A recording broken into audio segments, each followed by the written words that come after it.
un cut. Oh, y a rien. Je l'ai remis ici. Allez. Il est bloqué. C'est incroyable. Merci, reculez. Reculez. Les gars, je peux pas. Les gars. Allez, putain là.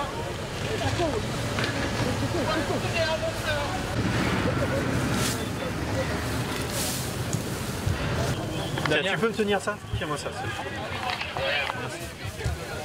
Nous sommes ici, suite à mot d'ordre national et FNSEA, JA.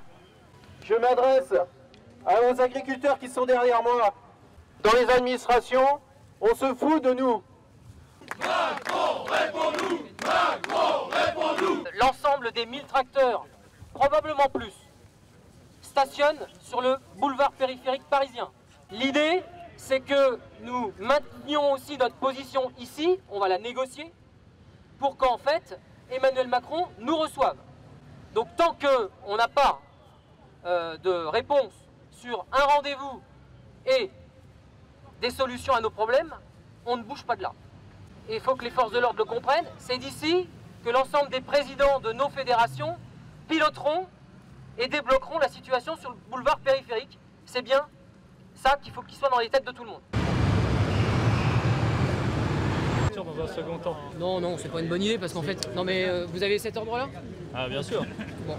Bah vous le faites pas sans nous le dire, vous n'allez pas nous taper sur la figure devant les médias. Pour que les médias s'approchent et qu'on voit comment les forces de l'ordre vont procéder.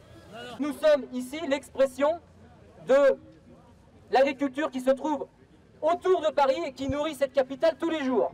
Les normes franco-françaises que ce gouvernement nous met les unes au-dessus des autres depuis l'arrivée d'Emmanuel Macron font qu'en fait la performance de nos entreprises est mise à mal et qu'on n'est plus logé à la même enseigne qu'un Allemand, qu'un Espagnol ou qu'un Portugais.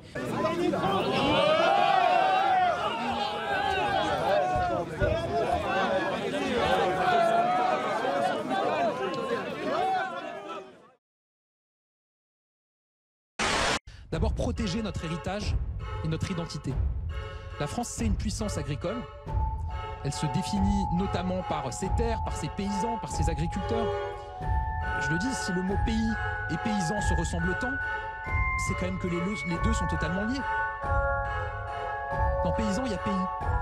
Parce qu'au cœur d'un pays, ce qui permet de faire fonctionner un pays, ce qui permet de faire qu'on ait une nation, qu'on se tient tous ensemble, c'est qu'il y a des hommes, des femmes qui se lèvent tous les matins, qui comptent pas leurs heures et qui travaillent pour permettre à notre pays de tourner et aux Français de se nourrir. Et ça, je trouve que parfois on a tendance dans le débat public à le perdre de vue. Pas le perdre de vue. Sans nos paysans, sans nos agriculteurs, c'est plus la France.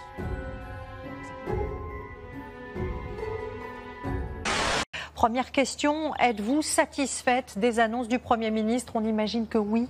Bonjour. Oui, en toute honnêteté, je suis satisfaite des annonces du Premier ministre. D'ailleurs, il a très vite pris en considération la demande des agriculteurs, la colère des agriculteurs, et je crois que depuis qu'il est ministre, il a pu répondre très rapidement sur chaque situation, et c'est ce qu'il a fait aujourd'hui. Action, réaction, problème, solution, et vraiment il a annoncé des mesures très concrètes pour les agriculteurs qui vont leur faciliter la vie au quotidien.